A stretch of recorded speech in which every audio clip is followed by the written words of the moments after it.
दैनिक जागरण का संपादकीय डिक्टेशन। गति 100 शब्द प्रति मिनट।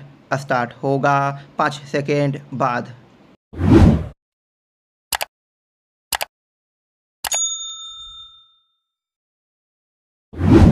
स्टार्ट। लोकसभा चुनाव के बाद संसद का विशेष सत्र जिस तरह समाप्त हुआ, उससे सत्ता पक्ष और विपक्ष के बीच टकराव की आशंका बढ़ गई है।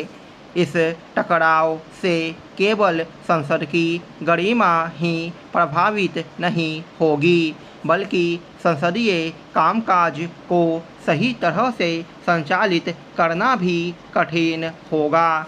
इसके आसार इसलिए दिख रहे हैं क्योंकि पिछले 2-3 दिनों में लोकसभा और फिर राज्यसभा में एक नहीं अनेक निराशाजनक और संसद की गरिमा गिराने वाले दृश्य देखने को मिले।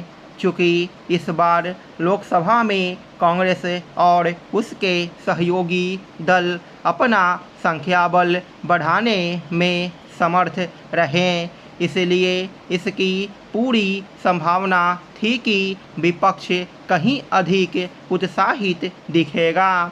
लेकिन इसकी आशा कम ही थी कि यह उत्साह अनावश्यक आक्रामकता के रूप में नजर आएगा।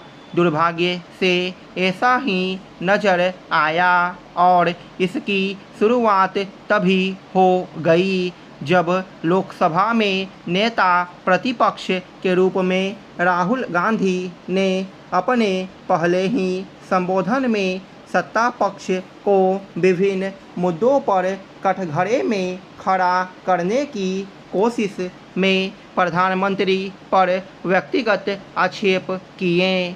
वह हिंदुओं को अपमानित करने से भी नहीं चूके। उन्होंने बलिदानी अग्निवीरों के स्वजनों को मुआवजा देने के मामले में भी गलत बयानी की और एमएसपी को लेकर भी। इसी कारण उनके संबोधन के कई अंश सदन की कार्यवाही से निकालने पड़े।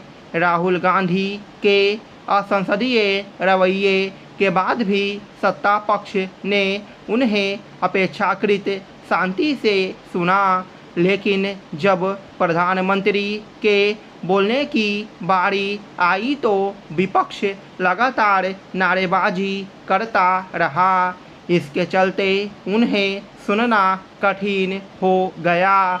चूँकि राहुल गांधी टकराव की राह पर चल निकले थे, इसलिए सत्ता पक्ष की ओर से भी विपक्ष पर तंज कसे गए।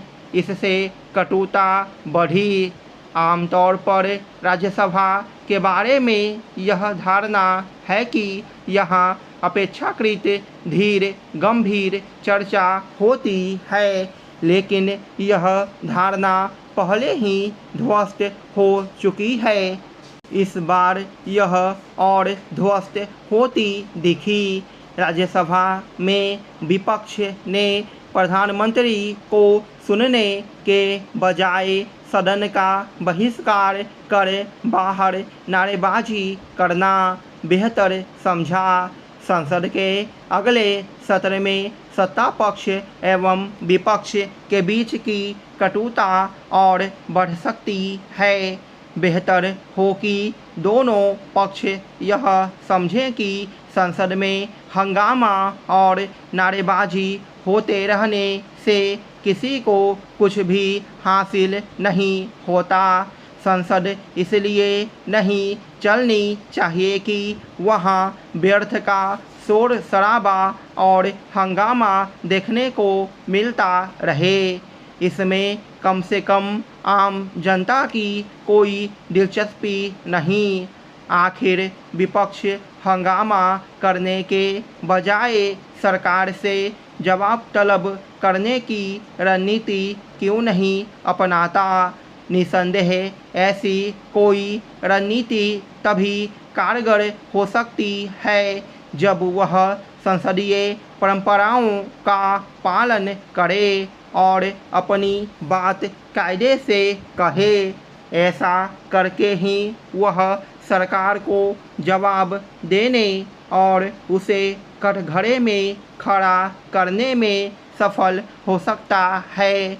यह निराशाजनक है कि वह यह दिखा रहा है कि उसकी रुचि तो केवल सरकार को नीचा दिखाने में है।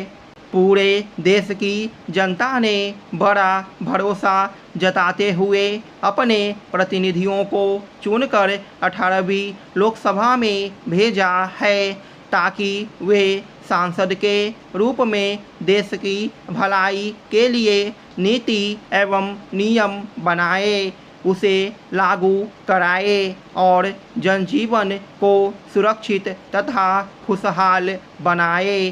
संसद की सदस्यता की शपथ लेते समय सांसदगण इन सब बातों को ध्यान में रखने की कसम खाते हैं।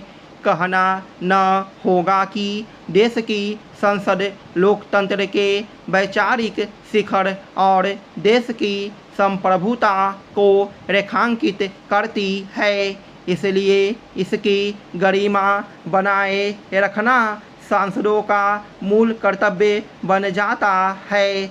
इसके लिए जनप्रतिनिधियों से यह अपेक्षा होती है कि वे संसद की बैठकों में नियमित भाग लेंगे, अपना आचरण शुद्ध एवं व्यवस्थित रखेंगे और व्यर्थ की बयानबाजी की जगह सार्थक बहस करेंगे।